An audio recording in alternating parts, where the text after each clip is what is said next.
A very good day to you. I'm Hank Gross, MidHudsonNews.com. It's Friday, July 21st. The news today brought to you by the Galleria at Crystal Run.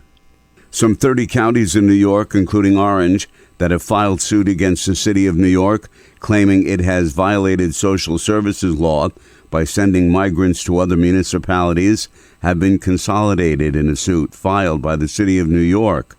One of those counties, Onondaga, has been severed from the unified action, and Orange County Attorney Rick Golden believes Orange will also be severed and allowed to continue in state Supreme Court in Goshen. I think we have a very good justice in Justice Shortino, and I think that she decided the case so far fairly with respect to how she addressed it and how she said that we could not force the migrants that had been sent up by the city illegally. She wanted to maintain the status quo, which is what an injunction is supposed to be doing. And she will ultimately determine whether or not the city violated social services law by sending people up here. The 186 migrants already housed in two Town of Newburgh hotels are being allowed to stay in the county.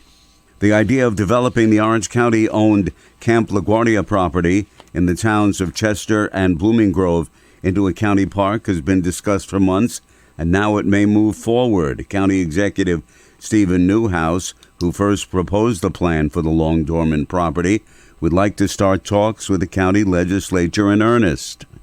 Now that the heritage trail that runs through that property is now going to spur out to Salisbury Mills, that's happening. County's taking ownership of this whole rail that's going to run right through that property, that it's going to make it even more argument to make it a park, that site.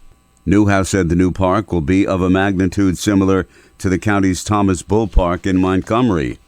The completion of the solar array on the rooftop of the Medline building in Montgomery officially makes the warehouse home to the state's largest rooftop solar project.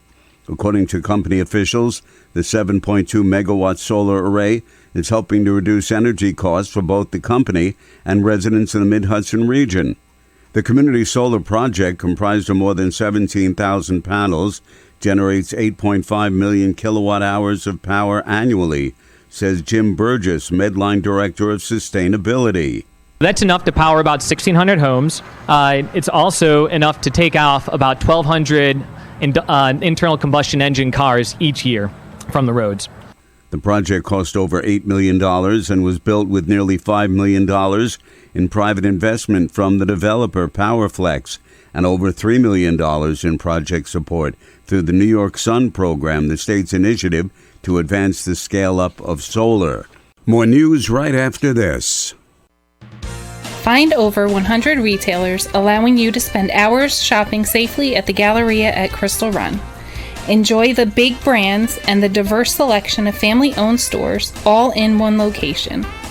The Galleria at Crystal Run offers dining options for everyone with Fuji 110 Grill, Allen's Mediterranean Grill, and Peru Cuisine. Discover the Mid-Hudson Valley's premier shopping, dining, and entertainment destination, the Galleria at Crystal Run. For more information, follow us on Instagram, Facebook, or visit GalleriaCrystalRun.com. Residents who live on Rose Road in Woodburn believe the newly formed limited liability company, YNHK, registered in Brooklyn, is breaking the law by constructing new buildings on the 51 acres of farmland in violation of local zoning codes. Keith Lohanko has lived in the area for 50 years, and he's upset that the farm has been sold and maintains it's being developed illegally. The new owners here bought that property and started building. There's no way they could have got a building permit that fast. Come to find out, they didn't. As far as I'm concerned, everything they're doing is completely illegal. Jerry Skoda farms 200 acres adjacent to what was formerly known as Hobby Horse Farm, where the alleged illegal building is taking place. He has a message for town officials. If you don't enforce these rules now, you might better close the office. Why have a building department if you're going to selectively enforce them? The town supervisor, Catherine Rappaport, did not return a call for comment. The property owner, Jacob Horowitz, could not be reached for his side of the issue. The Orange County Joint White Collar Crimes Task Force has charged a 21-year-old homeless man with grand larceny by false pretenses by ripping off a woman to the tune of some $80,000. The task force formed by District Attorney David Hoover and Sheriff Paul Arteta investigated and charged Michael Benedetto for allegedly defrauding a woman he'd been dating. It's alleged that he began seeing her after they met on the dating app Bumble in June 2020.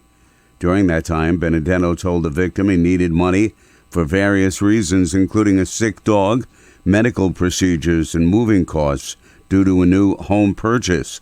Investigation revealed he'd been lying to the woman in order to continue to get money from her. The Sullivan County Legislature yesterday named Heather Brown as Commissioner of Planning, Community Development, and Environmental Management, replacing Freda Eisenberg. Brown has been serving as interim commissioner and deputy commissioner before that. Along with her new role, County Legislature Chairman Rob Doherty says the agency will receive a complete makeover. You're going to have parks in there. You're going to have her old office of sustainability in there. You have grants in there. You have several offices that were in different parts of the building, all under one office now. Doherty said improving efficiency of county government is the purpose of the consolidation.